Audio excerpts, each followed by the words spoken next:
Hello, this is Peter Collins with another sales training module.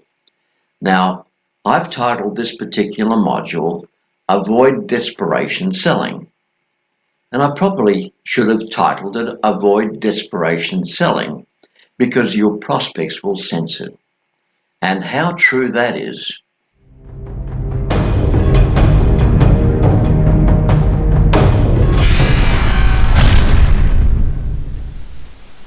I'm really grateful that we can have times like this where I can actually share why ordinary salespeople really don't become professional salespeople. There are a lot of reasons for this.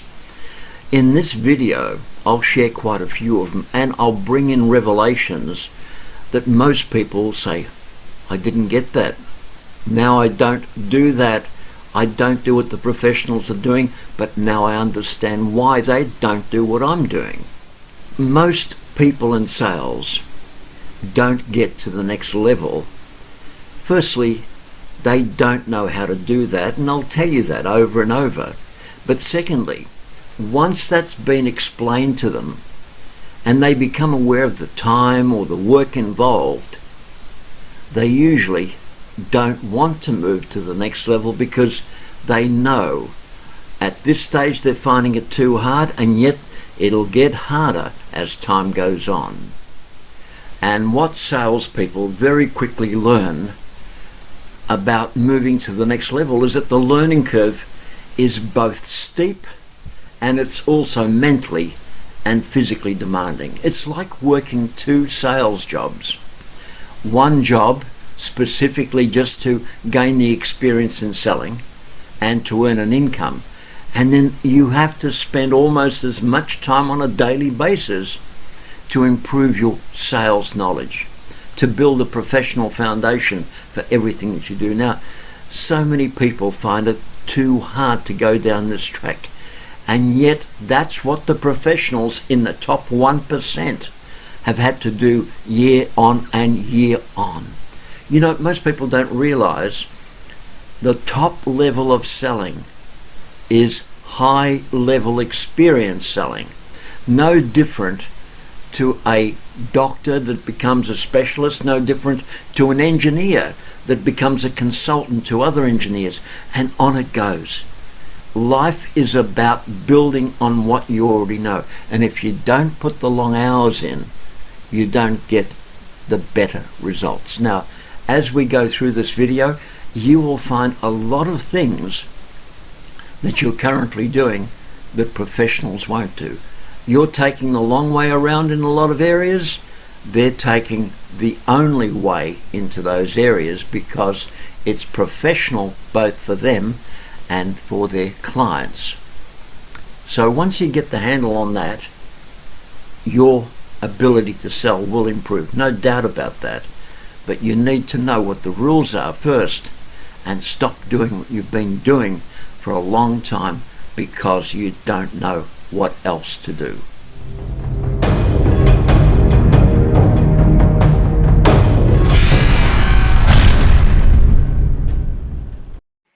So another thing to consider here is a salesperson's low sales might be caused by a variety of outside factors, including economic conditions, world events, new competitor product lines, or even a variety of internal factors which may include a lack of training, low motivation, low stamina, poor people skills, or poor time management skills. But whatever the issue, most salespeople feel the pressure from their management on a regular basis to increase sales. Having said that, a good salesperson that's confident in his or her ability absorbs that pressure and never passes it on to the consumer. The professional knows that any sense of pressure or urgency that a customer feels should come from the need to solve a problem the customer has, rather than from the salesperson. And one of the best ways to avoid being a desperate in sales is to seek out customers who are seeking solutions to their problems and then work at ways of offering them those solutions. Today's top salespeople realize that if they understand the finer points of the overall selling process, they'll be closing smaller things with the client. In other words, trial closing and power closing on minor issues before they get to the formal close, which is closing the order. Now, to some people, this is contrary, especially to the average seller, because what they believe or want to recognize or even understand is that closing is just not a phrase or a wonderful new technique, but a fully and comprehensive, understood and carefully executed process that actually does something more powerful than just throw a phrase in to the actual mix, hoping that somebody might buy from you. Yes, it's the professional way of closing sales. At this point, I want to bring in two things which are very important for you as a salesperson so you can think at the next level, whether you move up to the next level or not. The important thing here is think about what has just been said, because professionals close on the little things. In other words, they get agreement. One agreement after another agreement after another agreement. So by getting small agreements, they don't have to try and power close with a special closing style to get to the next level. And the other thing that you'll learn from this point onward on this video is you don't make appointments to do a presentation. You make appointments based on what the prospect wants before you present, so that you're both presenting and working on the same page. It is not about presenting for the sake of making a sale. It's about preparing for the sale. Both you and the client become prepared for what you're about to sell, not the presentation you're about to make. Now, there are 2 points that most people can't get their head around, but as you watch the remainder of this sector of the video, you'll understand how appointments should be made, should be set, and the purpose of that appointment in the sales process.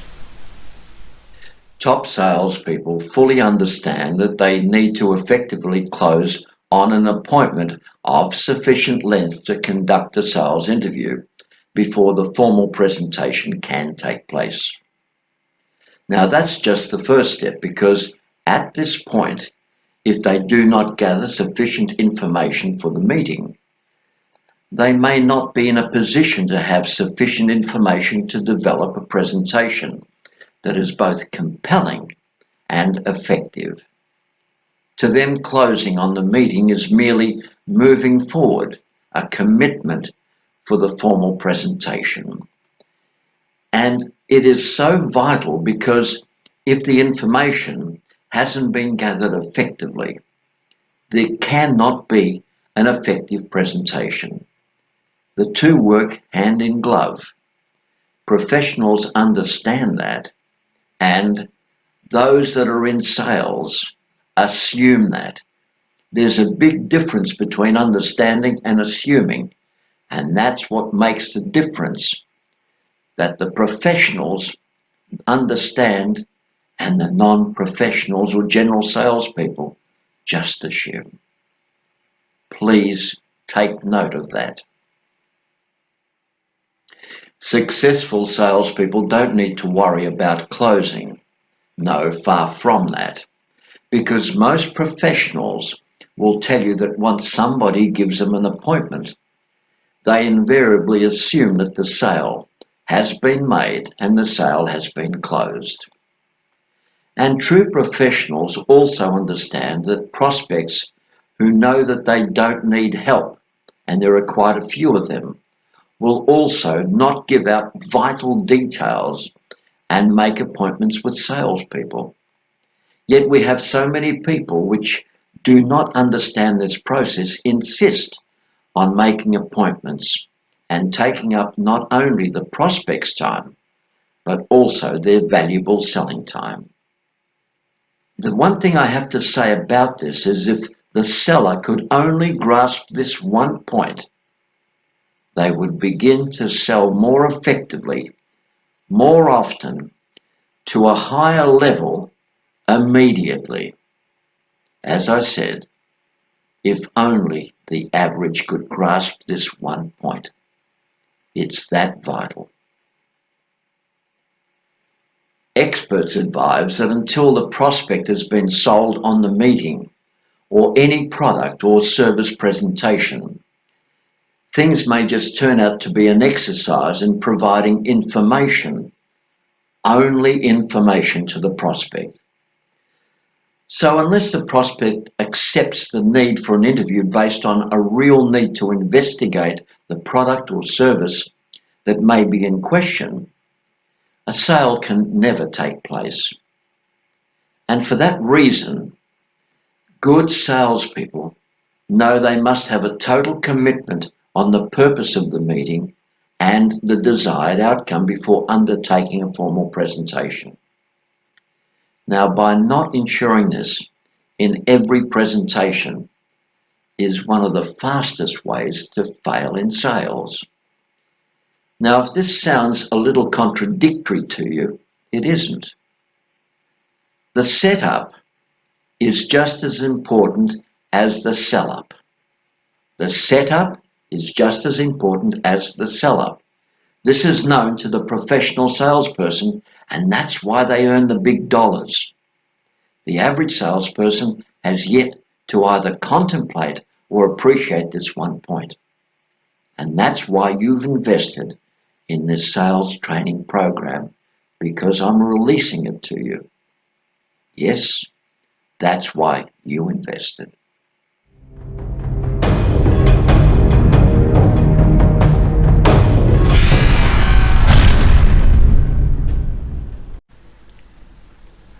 Now, I want you to pay special attention to this next segment that you're about to view in this video.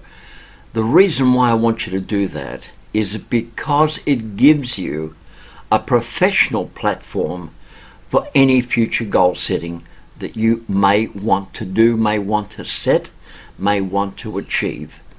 Remember, the average salesperson has one level. The professional salesperson works at a totally different level. So if you can grasp some of the things that those in the top 1% in sales are doing, it'll open up brand new doors for you. And that's why this segment is such an important segment. If you don't grasp the message the first time, go back and watch it. Go back and watch it 2, 3, 4, 10 times if necessary, because once you get the message, the way you set goals in future will change, and change dramatically. In the pursuit of the professional life we dream of, the sales journey most of us are on today is generally for the pursuit of a successful lifestyle. And that's honourable. But on the other hand, those in the top 1% of the selling profession have a different determination of life. It's different, because their focus is usually on working out what it is exactly they want out of life, and then setting themselves on a course of going for it and getting it. To them, selling is a means and a profession that they've chosen to achieve that means, and that dream that they really want, which is specific and fully focused. And to them, their vocation is as important as is their dream. And therefore the two are tightly intertwined, and both are afforded the identical passion and respect they deserve. Because neither becomes the favourite, their whole focus has a flexibility about it that allows them to achieve far more than they've even dreamed of. And that can't be said for the average or above average salesperson, because all they're doing is pursuing a lifestyle. And there's a huge difference between the both. When you think about it, you'll have time to understand it more fully.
Hello, this is Peter Collins with another sales training module. Now, I've titled this particular module Avoid Desperation Selling. And I probably should have titled it Avoid Desperation Selling because your prospects will sense it. And how true that is